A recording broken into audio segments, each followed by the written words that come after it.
Sir నమస్కారం sir. నమస్తే. Sir 2 రోజుల నుంచి కూడా చంద్రబాబు నాయుడు గారి పైన తెలుగుదేశంకి ఫేవర్‌లో ఉన్న ఎన్ఆర్ఐలు గావచ్చు, లేకుంటే వాళ్ళ మీడియా గావచ్చు, ఒక రకంగా ప్రచారం చేస్తుంది. అంటే చంద్రబాబు నాయుడు గారు మారాలి అన్న ధోరణిలో వాళ్ళు వాళ్ళ అభిప్రాయాలను వ్యక్తం చేయడం చూస్తూ ఉన్నాం సార్. దీనికి కారణం ఏంటి? అంటే జీవీ రెడ్డి రాజీనామా కారణం అని కూడా చాలా మంది మాట్లాడుతున్నారు. అంటే ఒక మంచి లీడర్‌ని కాపాడుకోలేకపోయారు చంద్రబాబు నాయుడు గారు అని కూడా కొంతమంది విమర్శించడం చూస్తున్నాం ప్లాట్‌ఫార్మ్‌ల ద్వారా. మరి ఏం జరిగింది? మరి దీనిపైన చంద్రబాబు నాయుడు గారు మారాలన్న దీనిపైన మీ ఒపీనియన్ ఏంటి సార్? అంటే జీవీ రెడ్డి విమర్శలు చేసినప్పుడు హ్మ్. ఆయన ప్రస్తావించినటువంటి ఐఏఎస్ ఆఫీసర్‌ని ఇమ్మీడియేట్‌గా హ్మ్. ఆయన్ని జనరల్ సర్వీసెస్‌కి పంపించేసి, జనరల్ అడ్మినిస్ట్రేటివ్ సర్వీసెస్‌కి రివర్స్ చేసేసుంటే సరిపోయేది కదా! ఎందుకు విషయాన్ని ఇక్కడి దాకా తెచ్చారు అనేది ఒకటి. రెండోది, ఆయన పార్టీ కోసం చాలా చేశాడు గత 3 ఏళ్ల నుంచి.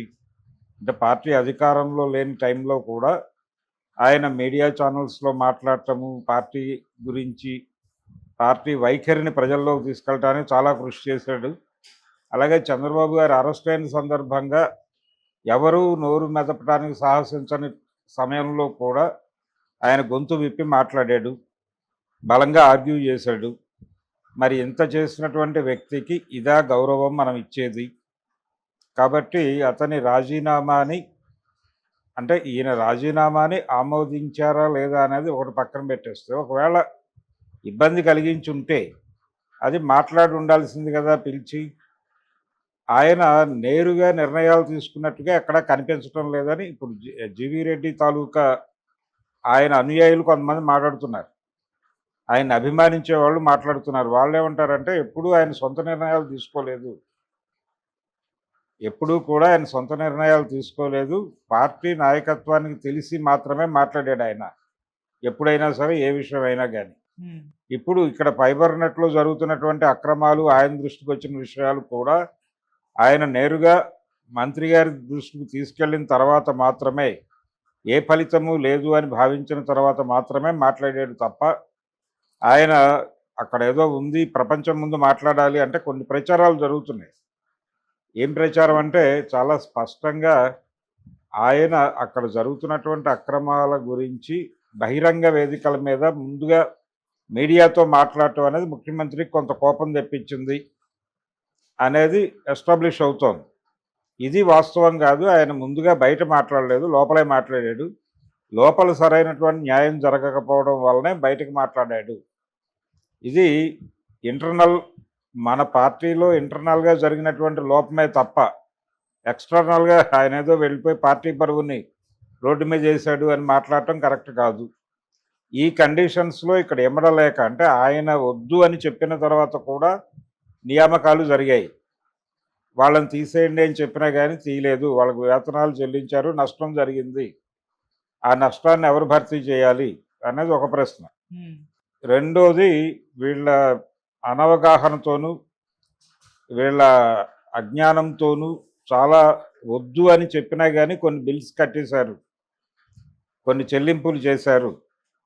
అవి అనవసరమైన చెల్లింపులు అయినప్పటికీ చేశారు. ఆ నష్టాన్ని ఎవడు భరించాలి? చైర్మన్గా ఉన్న సందర్భంలో నా మీద కదా ఇవన్నీ, ఫర్దర్గా బ్లేమ్ నా మీద పడుతుంది. వీళ్ళందరూ తప్పించుకుంటారు. ఆయన ప్రధానంగా 3 మీద ఆరోపణ చేశాడు. ఒకటి, నేరుగా దినేష్ కుమార్ మీద, ఐఏఎస్ ఆఫీసర్ అతను. అలాగే శశాంక్ అని ఇంకొక వ్యక్తి ఉన్నాడు, ఆపరేషన్స్ చూసే వ్యక్తి. అలాగే ఏవి కంట్రిబ్యూషన్ జరగలేదు అనేది ఒకటి ప్రధానంగా. అలాగే కొత్త సబ్స్క్రైబర్లను పెంచుకోలేదు, ఒక్కడిని కూడా పెంచుకోలేదు మనం. ఏ యాక్టివిటీ జరగటం లేదు ఇక్కడ. అలాగే దీనికి సంబంధించి ప్రెజర్ ఉంది, ఆపరేటర్స్ వైపు నుంచి విపరీతమైన ప్రెజర్ భరిస్తున్నాం.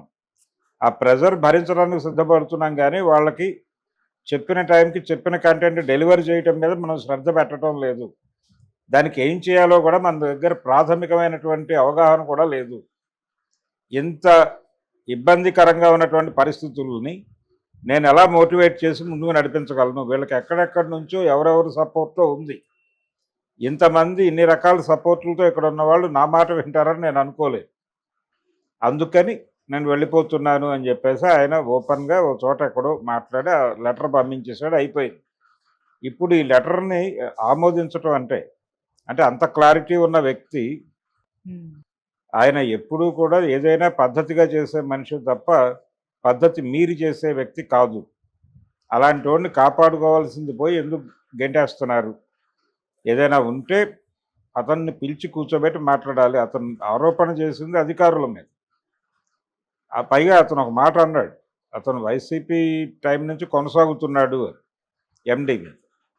సో అతని మీద ఏదైనా ఉంటే మీరు విచారణ జరపచ్చు. ఈయన త్రూ జరగాలి ఏది జరిగినా. ఆయనకు చైర్మన్ పదవి ఇచ్చిన తర్వాత చైర్మన్ పదవి ఇచ్చాం, నువ్వు వెళ్ళి గదిలో కూర్చుని బయటికి వెళ్ళిపో అంటే కుదరదు కదా.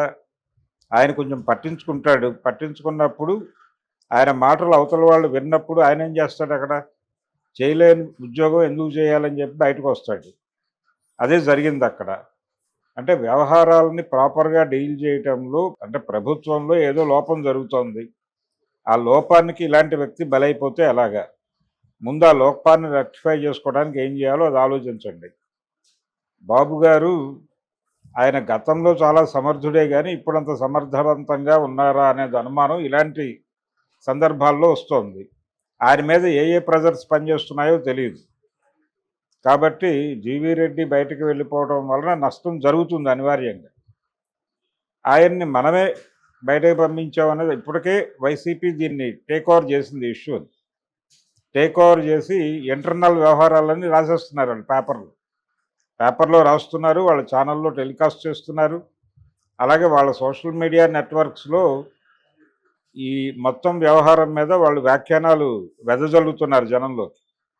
సో వాళ్ళ చేతుల్లో ఆయుధంగా మారుతోంది ఇష్యూ. ఎందుకు వాళ్ళ చేతుల్లో ఆయుధం పెడుతున్నారు మీరు అంటే ఎక్కడో సమన్వయ లోపం నడుస్తోంది.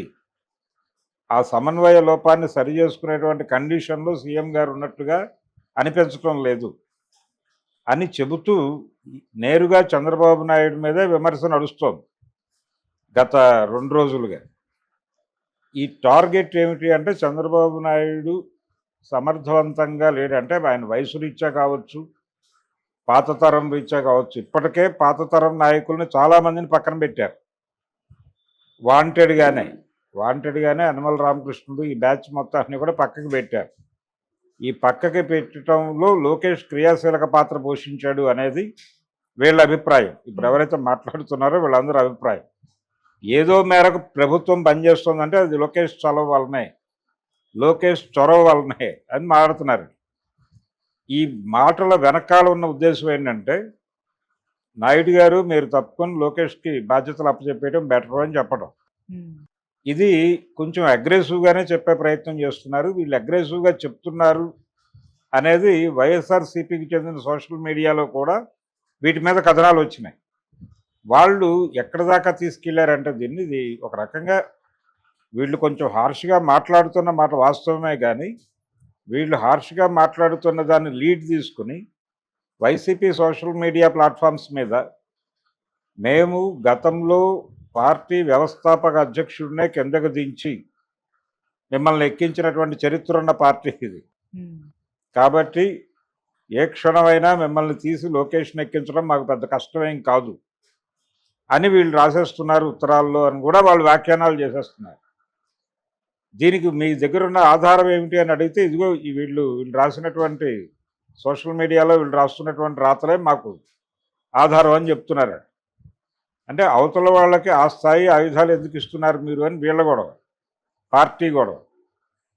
ఇది ఇంటర్నల్గా చర్చించకుండా మీరు ఎందుకు బహిరంగ వేదికల మీద మాట్లాడుతున్నారు? జీవీ రెడ్డి బయటకు వెళ్ళిపోవడం మీద మీకు ఏదైనా ఇబ్బంది ఉంటే నేరుగా సంప్రదించడానికి సంబంధించి అనేక రకాలైనటువంటి కాంట్రాక్ట్స్ ఉన్నాయి మీకు. ఆ కాంట్రాక్ట్స్ నుంచి మీరు విషయాన్ని చెప్తే కంట్రోల్ అవుతాం కదా. ఎందుకు మీరు కూడా రోడ్డెక్కి అల్లరి చేస్తున్నారు? మీ అల్లరిని ఇప్పుడు మేము ప్రాపర్గా డీల్ చేయకపోవడం వలన అతను బయటకు వచ్చి మాట్లాడాడు, మీడియాకి ఎక్కాడు అని మీరు ఎలిగేషన్ పెడుతున్నారు. బాగానే ఉంది. మరి మీరు చేస్తోంది ఏమిటి? మీరు చేస్తోంది అదే కదా అనే పద్ధతిలో ఇప్పుడు పార్టీ నుంచి వారి అధికారిక మాధ్యమాలలో వారు వార్తలు వెలువరిస్తున్నారు. పర్టికులర్గా ఈనాడు, ఆంధ్రజ్యోతి వీటిల్లో ఈ తరహా వార్తలు సర్క్యులేట్ అవుతున్నాయి. ఈ విధంగా జీవీ రెడ్డి రాజీనామా చుట్టూ రకరకాల వ్యవహారాలన్నీ చుట్టుముడుతున్నాయి. కానీ మొత్తం మీద కనిపిస్తున్నటువంటి ట్రెండ్ అయితే వైసీపీ వాళ్ళు కొంచెం అగ్రెసివ్గా వెళ్ళిపోయి పార్టీ వ్యవస్థాపక అధ్యక్షుడినే పక్కకు నెట్టేసిన చరిత్ర ఉంది మన పార్టీకి అని వాళ్ళు కొంచెం దూకుడుగా అనేసి ఉండొచ్చు, కానీ ఆ స్థాయి దూకుడుతనం అయితే కనిపిస్తోంది ఇక్కడ.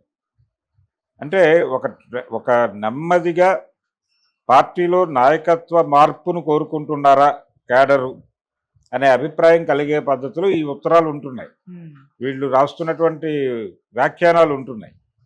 అందుకని జీవీ రెడ్డి వ్యవహారం పార్టీకి కొంచెం గట్టి ప్రమాదం తెచ్చే పరిస్థితి అయితే కనిపిస్తోంది. ఇది డెఫినెట్గా కొంత సీరియస్గా పట్టించుకోవాల్సిన అంశంగా మారింది.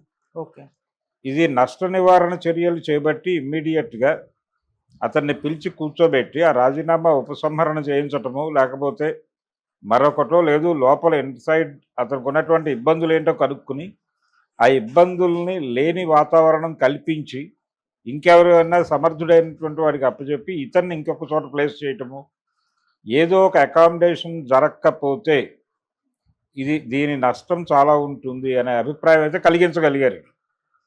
ప్రభుత్వం వైపు నుంచి కూడా నష్ట నివారణ చర్యలు తీసుకోవడానికి కదలికలు మొదలైనవి.